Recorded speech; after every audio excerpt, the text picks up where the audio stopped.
ಕೊಪ್ಪಳದ ಮರುಕುಂಬಿ ಗ್ರಾಮದಲ್ಲಿ ದಲಿತರ ಮೇಲಿನ ದೌರ್ಜನ್ಯ ಪ್ರಕರಣ ಇತ್ತಲ್ವಾ, ಆ ಶಿಕ್ಷೆ ಇಡೀ ದೇಶದಲ್ಲೇ ಒಂದು ಮಹತ್ವದ ತೀರ್ಪಾಗಿತ್ತು. ಅದಾದ ಬೆನ್ನಲ್ಲೇ ಮತ್ತೊಂದು ತೀರ್ಪು ಬಂದಿದೆ. ಈಗ ದಲಿತ ಮಹಿಳೆಯನ್ನ ಕೊಂದವರಿಗೆ ಕೋರ್ಟ್ ಬಿಗ್ ಶಾಕ್ ಅನ್ನು ಕೊಟ್ಟಿದೆ.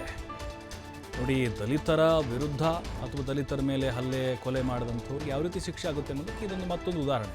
ತುಮಕೂರಿನಲ್ಲಿ ಬರೋಬ್ಬರಿ 21 ಮಂದಿಗೆ ಜೀವಾವಧಿ ಶಿಕ್ಷೆ ವಿಧಿಸಲಾಗಿದೆ. ಗೋಪಾಲ್ಪುರದ ಒಂದೇ ಗ್ರಾಮದ 21 ಮಂದಿಗೆ ಶಿಕ್ಷೆ ಪ್ರಕಟ ಆಗಿದೆ.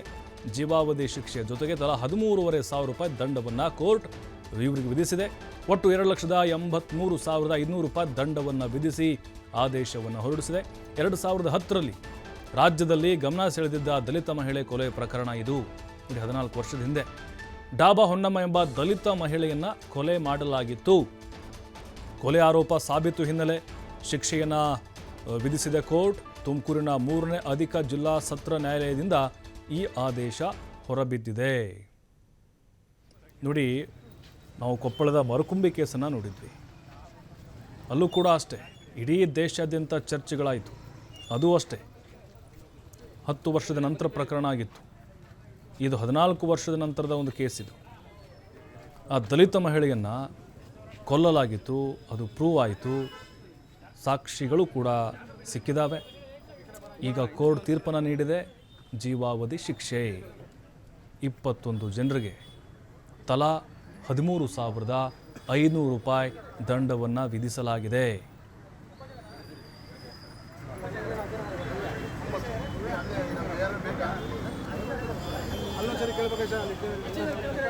ನೋಡಿ, ಘಟನೆ ಹಿನ್ನೆಲೆ ಏನು ಅಂತ ಕೂಡ ನಾವು ನೋಡ್ತಾ ಹೋಗಬೇಕಾಗತ್ತೆ. 2010ರ ಜೂನ್ 28ಕ್ಕೆ ಹೊನ್ನಮ್ಮ ಎಂಬ ದಲಿತ ಮಹಿಳೆಯನ್ನ ಕೊಲೆ ಮಾಡಲಾಗುತ್ತೆ. ಚಿಕ್ಕನಾಯಕನಹಳ್ಳಿ ತಾಲೂಕಿನ ಗೋಪಾಲಪುರಂ ಗ್ರಾಮದಲ್ಲಿ ಈ ಒಂದು ಕೊಲೆ ನಡೆದಿರುತ್ತೆ. ಮಹಿಳೆ ಮೇಲೆ ಚಪ್ಪಡಿ ಕಲ್ಲು ಎತ್ತಿ ಹಾಕಿ ಕೊಲೆಯನ್ನು ಮಾಡಲಾಗಿತ್ತು.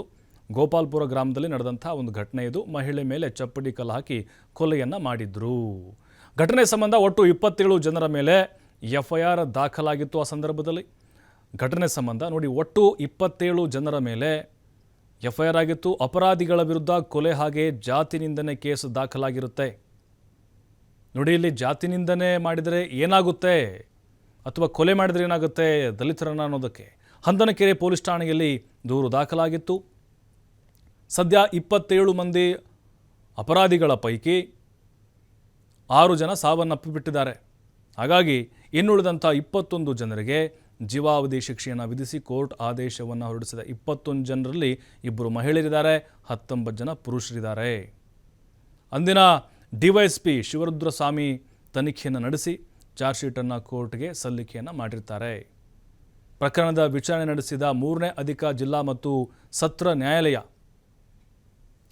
ನಾಗಿರೆಡ್ಡಿ ಅವರಿಂದ ಈ ಒಂದು ಆದೇಶ ಹೊರಬಿದ್ದಿದೆ.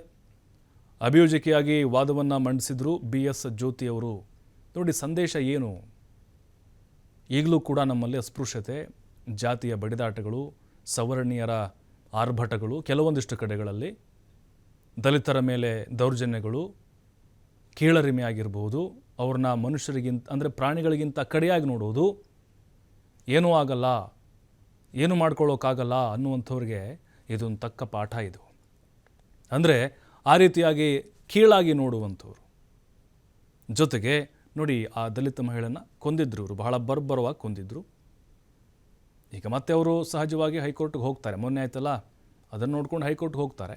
ಆದರೆ ಅದು ಬೆಂಕಿ ಹಚ್ಚಿದಂತಹ ಪ್ರಕರಣ. ಆದರೆ ಇದು ಕೊಲೆ ಪ್ರಕರಣ ಆಗಿರೋದ್ರಿಂದಾಗಿ ಮತ್ತು ಸಾಬೀತು ಕೂಡ ಆಗಿದೆ, ಸಾಕ್ಷಿಗಳು ಕೂಡ ಸಿಕ್ಕಿದೆ. ನೋಡಬೇಕು ಮುಂದೆ ಯಾವ ರೀತಿಯಾಗಿ ಹೈಕೋರ್ಟ್ ಇದನ್ನು ತನಿಖೆಯನ್ನು ವಿಚಾರಣೆಯನ್ನು ಕೈಗೆತ್ತಿಕೊಳ್ಳುತ್ತೆ ಅಂಥೇಳಿ.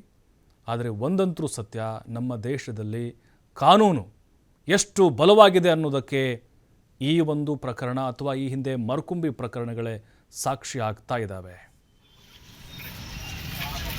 ದಾರಿ ಬಿಡ್ರು.